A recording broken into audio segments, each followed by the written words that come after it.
Hello दोस्तों, स्वागत है आपका उत्कर्ष साइंस एकेडमी में। आज के इस वीडियो में जो है छत्तीसगढ़ अनुरेखक भर्ती, इसमें हम जो है ड्राइंग रेखा चित्र का पार्ट 5 जो है करने वाले हैं। पार्ट 4 तक हमने पूरा जो वीडियो है ला दिया है, चैनल पर जा करके आप देख सकते हैं। तो चलिए आज का जो वीडियो है शुरू करते हैं। वीडियो को जो है आपको अंत तक देखते रहना है।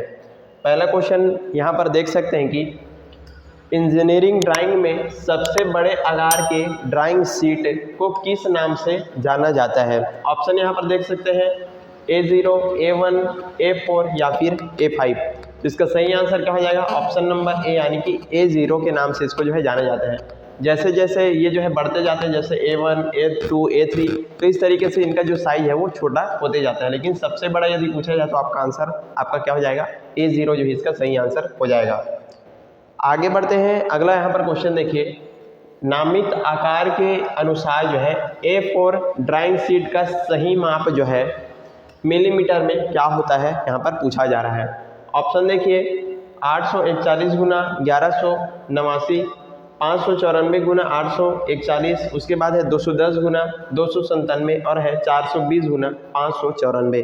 तो इसका सही आंसर क्या हो जाएगा? ऑप्शन नंबर सी यानी कि 210 गुना 297 किसका होता है? A4 साइज का जो आकार का जो सही माप है इसका सीट का, ये आपका हो जाता है।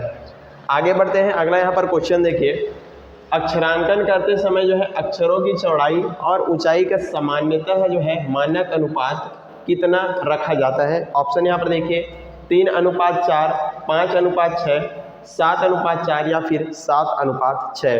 तो इसका सही आंसर क्या हो जाएगा? 7:4 जो है इसका सही आंसर हो जाएगा। हमेशा याद रखिएगा जब भी अक्षरांकन किया जाता है तब जो है अक्षरों की चौड़ाई और ऊंचाई का जो अनुपात है 7:4 यहाँ पर 4 रखा जाएगा। आगे बढ़ते हैं। अगला यहाँ पर क्वेश्चन देखिए, झुके हुए अक्षरों को ऊर्ध्वाधर रेखा से कितनी डिग्री के कोण पर झुकाया जाता है। ऑप्शन है 15 डिग्री, 45 डिग्री, 60 डिग्री या फिर 75 डिग्री। तो इसका सही आंसर क्या हो जाएगा? ऑप्शन नंबर ए यानी कि 45 डिग्री पर जो भी झुके हुए अक्षर हैं उनको जो है ऊर्ध्वाधर रेखा में 15 डिग्री के कोण पर यहाँ पर झुकाया जाता है।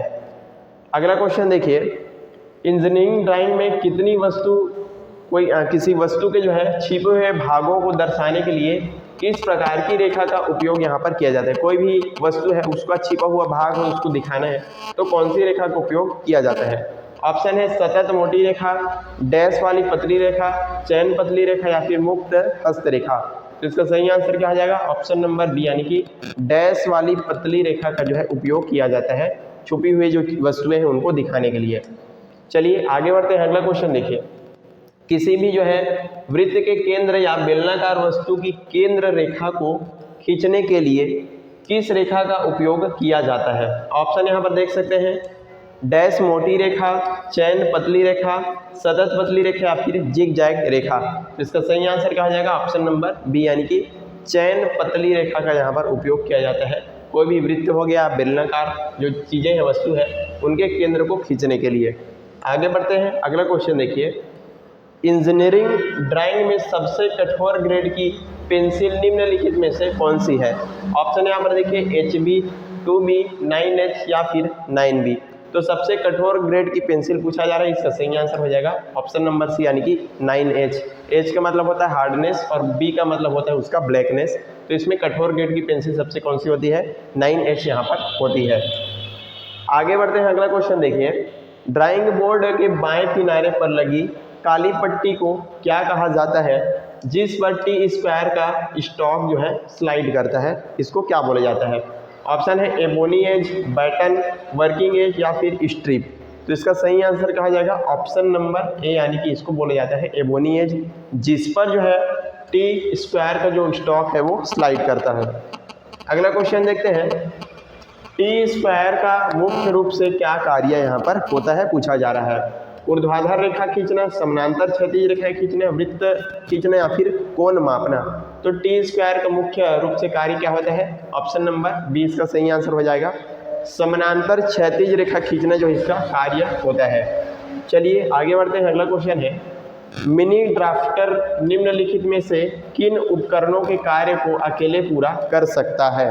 ऑप्शन है यहाँ पर है T square, set square, scale और प्रोटेक्टर। उसके बाद दिया है कंपास, डिवाइडर और स्केल, फिर है केवल स्केल और पेंसिल, और अगला दिया है आपका केवल सेट स्क्वायर और कंपास। तो मिनी ड्राफ्टर जो है निम्नलिखित में से किन उपकरणों का कार्य अकेले पूरा कर सकता है?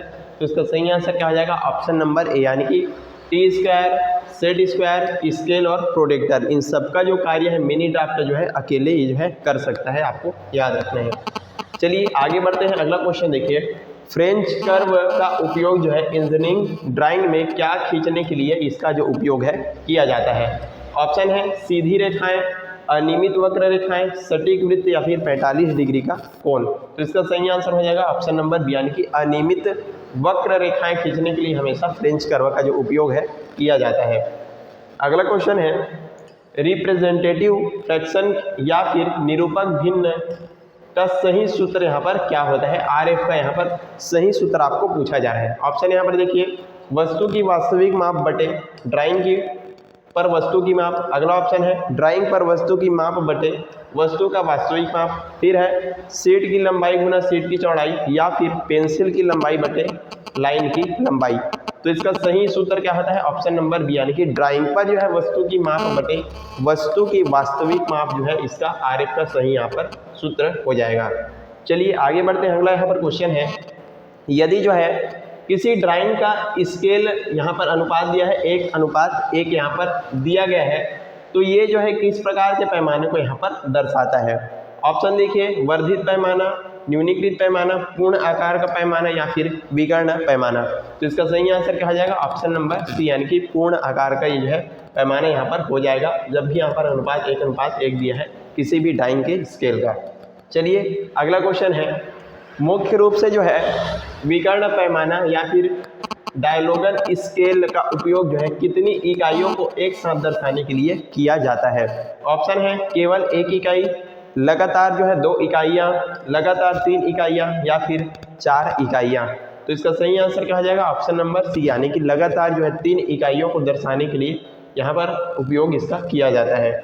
चलिए अगला क्वेश्चन है, इंजीनियरिंग ड्राइंग में जो है विमांकन करते समय जो है विमा रेखा के सिरों पर बने तीर के निशान की लंबाई और चौड़ाई का मानक अनुपात यहाँ पर क्या होता है?